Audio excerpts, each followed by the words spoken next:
as much as we were paid well at a major, I was always envied the sort of like the characters that are able to build something and have it for themselves and pass that down to their children and build real legacy stuff. And you don't see everything, but you like to think you can sort of smell it most of the time. Yeah, things happen. The world moves fast, and I think, great artists, like, they're relentless and they come back and they find a way. Even faster now. So you're no longer in the major label system. No, I'm not. What was the reason that you decided to step away? Before I took my last job, I sort of promised my wife that that would be my last job. Okay. Because I've always sort of, all the people that I sort of came up with from a younger age in the UK, whether it be, I don't know, Jack Foster and Benny Scars, who managed a guy called Dave, whether it be Jack Street. We know Dave. And Jack Street and the guys who do Sam Smith.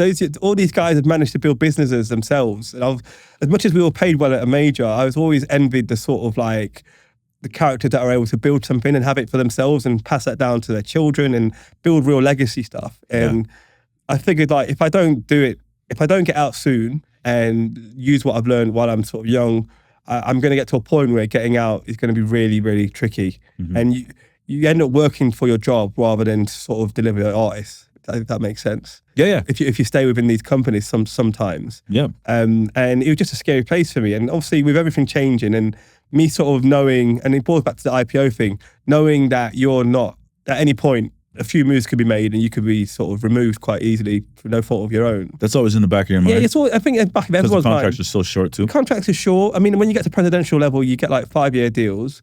But I think for me, like the idea of controlling my own destiny, using everything that I've learned to like build something that I can pass down was something that I've been sort of wanting to do for a long time. And when lots of stuff went down at Universal UK, I got a really good opportunity to step out with a little bit of sort of financial support, and I was able to build something. So I got to work and I managed to sign a bunch of stuff that I would have signed about a major.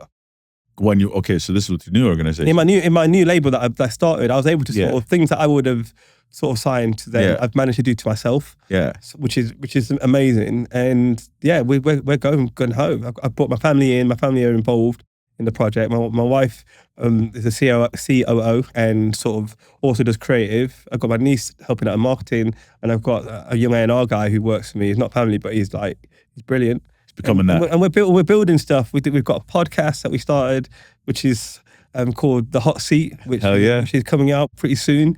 And I'm really excited about that. I sort of, obviously, because I've seen what you've been building here as well, and I think you've done such a good job of getting like perspective from characters that have actually done stuff. Yeah. That I wanted to sort of do something not too dissimilar in the UK, but a look behind the scenes from the characters that make things happen. Yeah. I really like the idea of young people seeing that and going, oh, so that's what it is, so I can do that. And then hopefully birthing a bunch of young kids out of my territory that are going to be the future bosses of all the labels. All right, everybody, we're going to take a little break. Because if you're listening and thinking, fuck, I could really use some guidance right now, and you're serious about building your career in the music industry, I'm now offering private strategy sessions. These are fully personalized, just you and me tackling whatever you need in your career. With over 16 years of experience working with artists, managers, and brands, I can help you map out your next moves.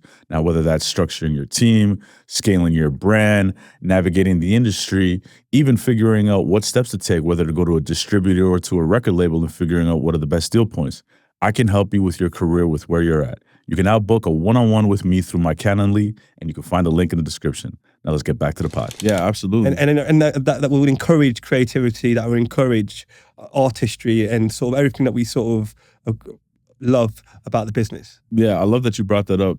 Lion Bear is the organization, right? Yeah, it's Lion Bear. Yeah, Lion Bear is the company, but now you have Lion Bear Films, and the podcast is going to be an important part of that. And it's one of the reasons why we're doing this podcast over here, because I think it's important. I love that you're going to do this, and it's essentially, it's called The Hot Seat, but it is similar format as the Manager's Playbook, where you're just interviewing a lot of executives from across the way. And of course, you're going to get people from the US and all over the world. But when you told me you were going to do that, I was really excited, because I think there's not, transparently, I think like elevated conversations like this with executives who've done it at a high level are only really happening on my podcast. Yeah. Maybe not just my podcast, but like the mechanisms of distribution and how much is going out there to the public on a regular basis is really only coming from my podcast. And I have experience in the business, and I've won at a high level.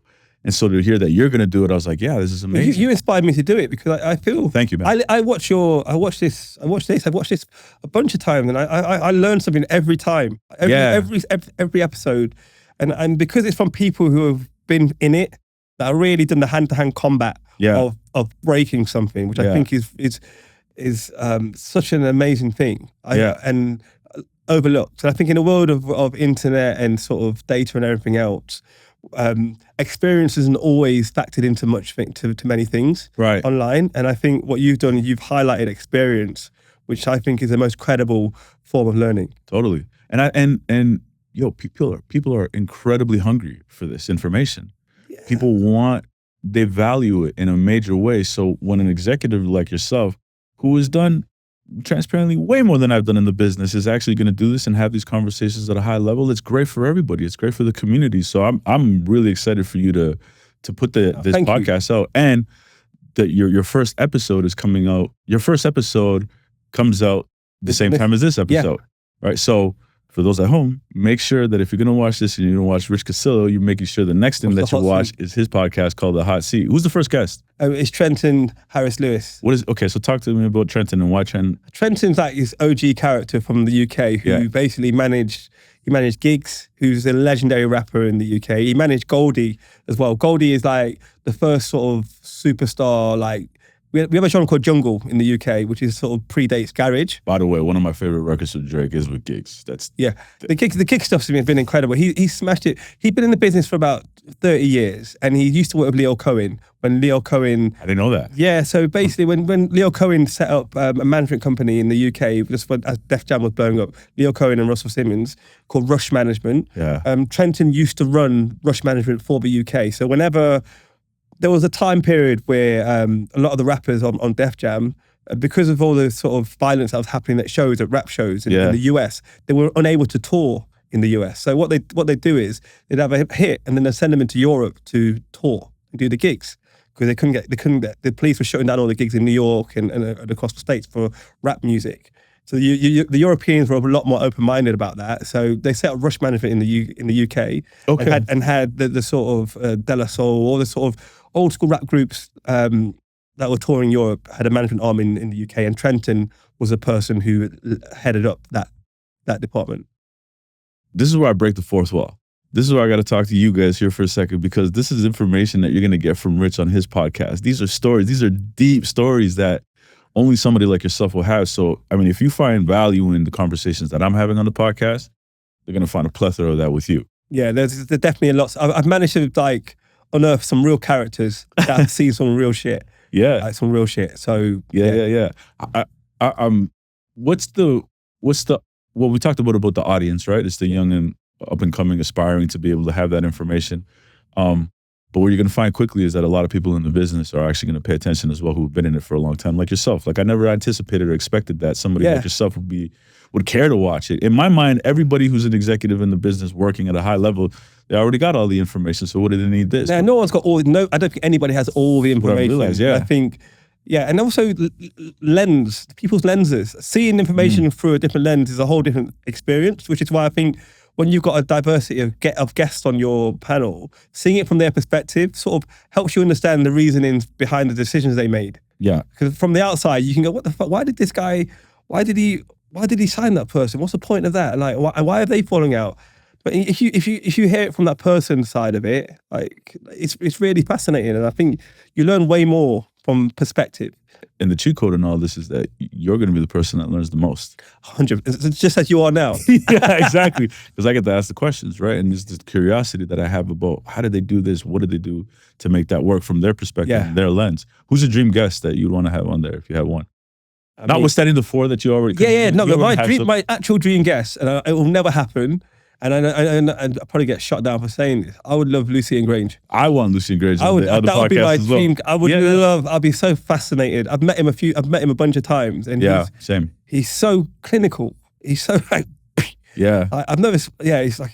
Being in the same room with him, you just feel... There's a presence. He has it's mad. Yeah. I'm fascinated by it. So that's my North Star. Yeah. I think so. Same for me. Yeah. You know, having Lucy and Grange on the podcast would be incredible. I think you can do that. Yeah, you too. Likewise, man. Like, you know who would be great as well too? His son, Elliot. I have a lot of respect for Elliot. I spent some time with Elliot, got to understand him even like in 2015, 2016, and really understand how his mind works, and he's brilliant. Back at the start of 10K, when that was sort of being formed. Even before it was called 10K, it was strange music. Oh, I wanted to say it was called Strange Music, but then they had to change it to 10K. Okay, I didn't know that. Yeah, if I'm not mistaken, I believe so. So that's when I met him. No, they're sort of passing the guard over. What they're doing is incredible. Yeah, it's amazing. They managed to sustain the transition. The record they're having hits. Yeah, they're going for it. They're absolutely going for it. You've got to respect it. What do you want the audience to get from your podcast? I want people to get perspective. I want people to understand that the sport of music, the music business, is difficult, but it's doable. Young people that are really ambitious, it's a viable career option. I think a lot of people only see artists and have no idea of how they can have a career and sustain a lifestyle, have children and a family whilst being a part of the music business.